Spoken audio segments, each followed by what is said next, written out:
chair. And we're ending with a breathing exercise. This is designed to be something that you can do anywhere in whatever you have on. Take it outside real quick and get in a little bit of movement so that you don't fall off during the holidays and feel like you have to restart and refresh and renew in the new year. Let's just stay consistent. We are going to start today with a lower body exercise. I want you to find something to hold on to. No matter who you are, you can let go later. Taking a nice, not a huge step, kind of a narrow step. We're doing a knee over toe lunge. This is what it looks like. We're going to let ourselves come forward, not leaning forward, but driving the knee forward and stepping straight back up. It's in line with the toes. Good. And we're doing 10.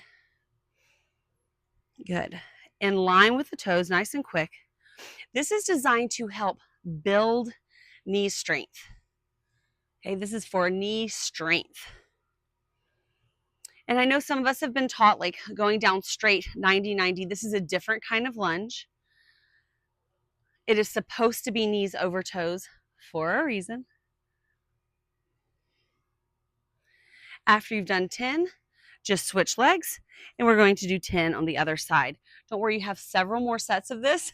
So we're just holding on this first set to kind of feel our balance and feel the challenge, feel the change. So why do we do a lunge this way sometimes? Because it helps strengthen our knee, like I said, but it also takes some of that pressure and weight out of our hip. Our hip takes a lot of the brunt force of things when we just focus on knee behind toe, which was kind of the story for a really long time. And so what we're seeing is a change in that. Not every single time, but sometimes it's good to change our tune. That's about 10. Counting is relative around here. You can count to 10, so I trust that you're doing as many as we've designed this workout to have. All right, like last time, little stretches in between. We are going to have our foot in our hand, or option, our foot back and tuck under. So we're layering in these exercises. So actually, you know what? Come with me on this first layer. Foot steps back just where it was, drop the knee and tuck. Yes, I'm on a different side. That's okay. That's layer one. If we want to layer on, which means we're adding a layer to this, we're adding a balance challenge. That is foot in hand. That doesn't have to happen. Awesome. Then we're going to do the same thing on the opposite side. So what we had was a lunge position, tuck the knee, tuck in, lengthening in the front of the leg. From here, grabbing the foot if you want to add that layer. You do not have to add that layer.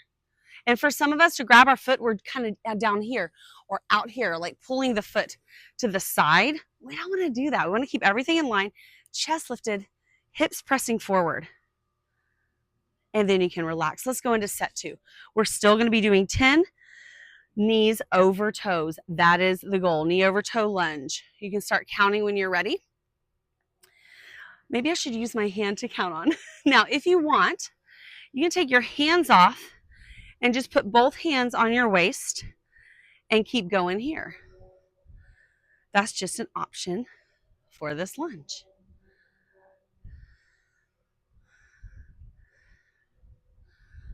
Good. Stepping in. We're doing the other leg.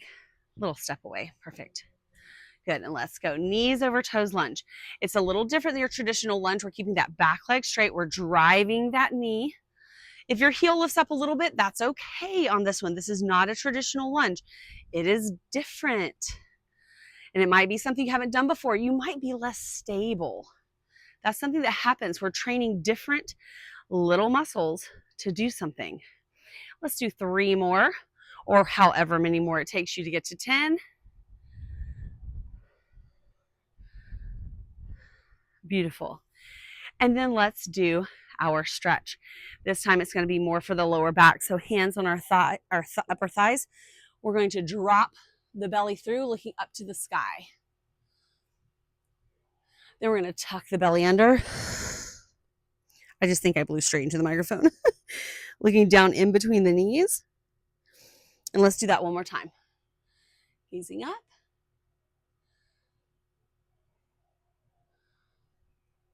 And then rounding through, rounding all the way up, really rolling into this, shoulders back and down. Last kind of real exercise before our breathing that we have. Today, last time we worked on reaching out and in from the bottom, working in that sagittal, not sagittal plane, frontal plane. My goodness, that was a moment. Today we're going to be doing a little twist where we're working more into that transverse plane. So not solely, right? Like we're in a chair, everything's kind of different, but we're going to be focusing on the muscles that twist our body. So our arms are going to be moving one way as our legs move the other.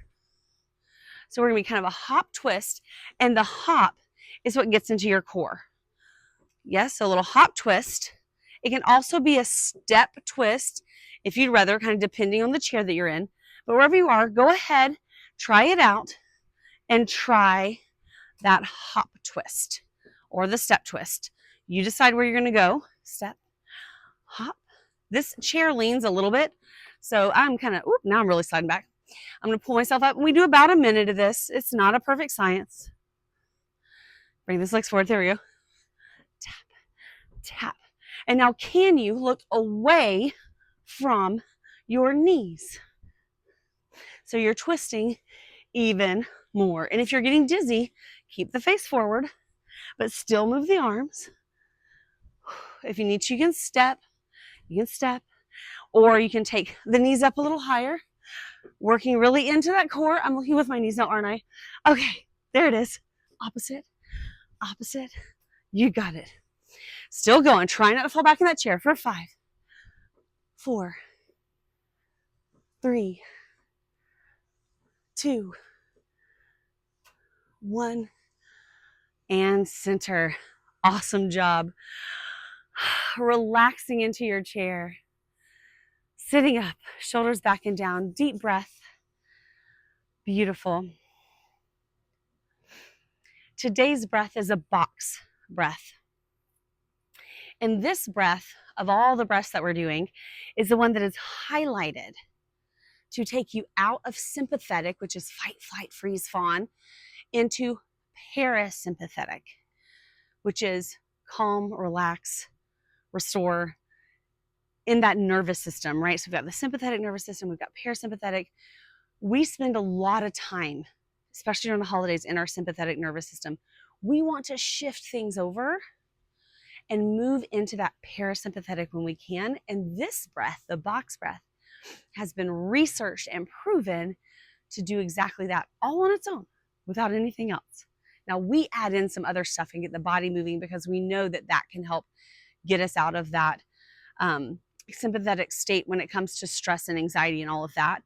You know, for a while, yes, everything kind of heightens, but in the long run, it's going to bring us less stress. But we can do this quickly with a breath. So closing our eyes, we're just going to breathe in. And I want you to bring your finger up in front of you like you're going to draw on a board. If you want to open your eyes and see what I'm doing, put my finger in front of me.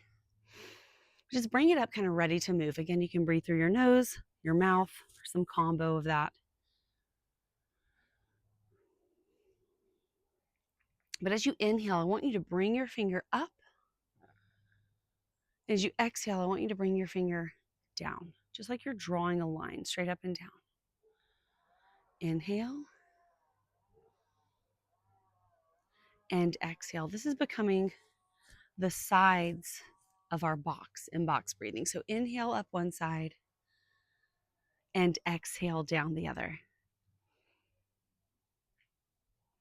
And if it's going to be a box, we have to add a top and a bottom, right? So we inhale, bring that finger up one side, pause to draw the top of the box. Exhale, drawing the other side. Pause to draw the bottom of the box. Inhale, draw the top. Exhale, draw the bottom.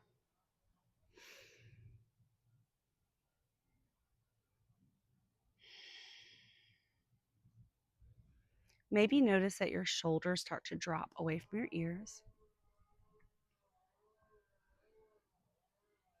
Maybe notice that your face relaxes. And after you've drawn your box, you've gotten that pattern down, feel free to drop your finger, drop your hand, and keep that little pattern of inhale, pause, exhale, pause.